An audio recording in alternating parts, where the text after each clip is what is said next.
The abandoned house. When Amina and her friends explored the old house at the edge of town, they laughed at the stories of ghosts. Dust coated every surface, and the floorboards groaned with each step. In the living room, a mirror leaned against the wall, covered with a grey sheet. Daring each other, they pulled the sheet away. The glass reflected the room, but not them. Instead, it showed four strangers, pale, hollow-eyed, standing exactly where they were. The friends froze. Then one of the figures in the reflection raised its hand and waved. Terrified, Amina threw the sheet back over the mirror, but the fabric slipped to the floor by itself. The figures were gone, relieved. They turned to leave, only to realize the door had disappeared. The windows were now bricked shut. One by one, her friends began vanishing, their screams muffled as if swallowed by the walls. Soon, only Amina remained. She turned back to the mirror and gasped. The strangers were gone. The hollow had consumed nearly everything. Cities stood empty, their glass towers filled with only echoes. Forests whispered with voices that did not belong to the living. Oceans carried waves that crashed in rhythm, chanting the name of the village. For most of the world, it was over. But not for everyone. Deep underground, in the tunnels of an abandoned metro system, a small group of survivors gathered. They called themselves the Ashen, not because of hope, but because they had seen their world burn and accepted that ashes were all that remained. Among them was Sarah Lennox, a former paramedic who had lost her children to the hollow. Beside her was Marcus Hale, a soldier who had abandoned his unit after watching them vanish one by one. There were only 30 of them left, maybe less. Every day someone disappeared, claimed by the whispers. Sarah's voice shook as she read the final journal entry of the Veil, the group that had tried to record the hollow's expansion. It has no borders. It is everywhere. She closed the book and stared at the survivors. If that's true, then we have nothing left to lose. We fight. But how could you fight something that wasn't flesh or blood? Marcus believed there was a way. Months earlier, he had found fragments of Dr. Mercer's recordings. Buried in the static and screams was one phrase that repeated again and again, "It feeds on belief." That was the answer. The hollow grew because people feared it, spoke of it, shared its name, and stared at its endless streets. To fight it, they had to starve it. Not with weapons, but with silence, with forgetting. Yet that was easier said than done. The survivors had already seen too much. Every night, they dreamed of the village. Every morning they woke with soot on their hands, proof they had touched its bonfires. They could not unsee it, but Sarah refused to surrender.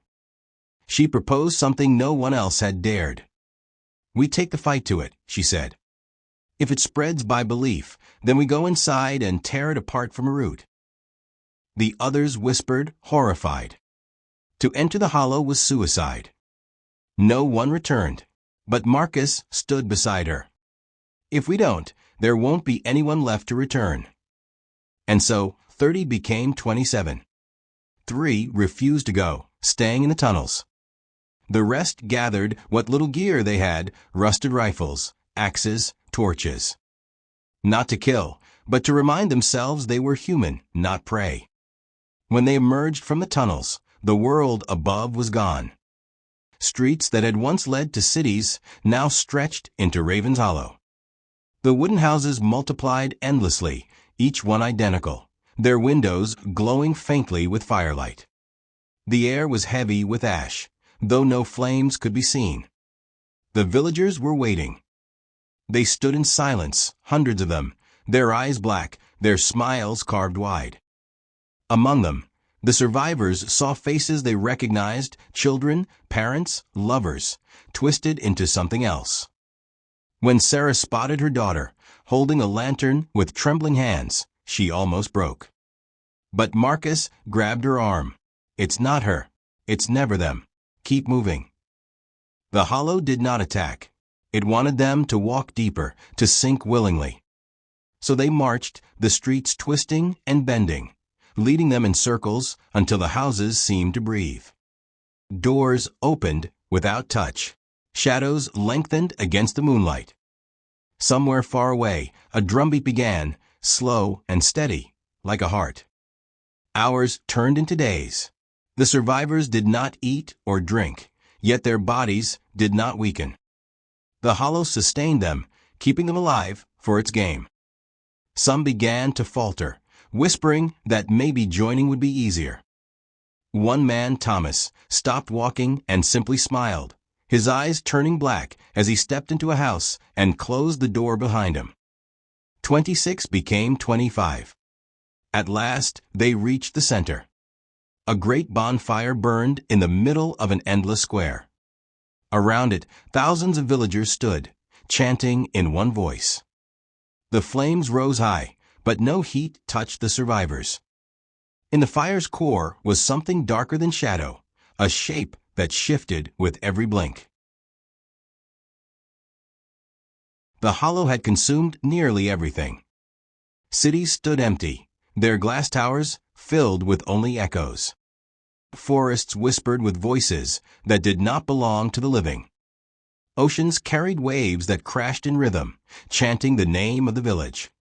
For most of the world, it was over. But not for everyone. Deep underground, in the tunnels of an abandoned metro system, a small group of survivors gathered. They called themselves the Ashen, not because of hope, but because they had seen their world burn and accepted that ashes were all that remained. Among them was Sarah Lennox, a former paramedic who had lost her children to the hollow. Beside her was Marcus Hale, a soldier who had abandoned his unit after watching them vanish one by one. There were only 30 of them left, maybe less. Every day someone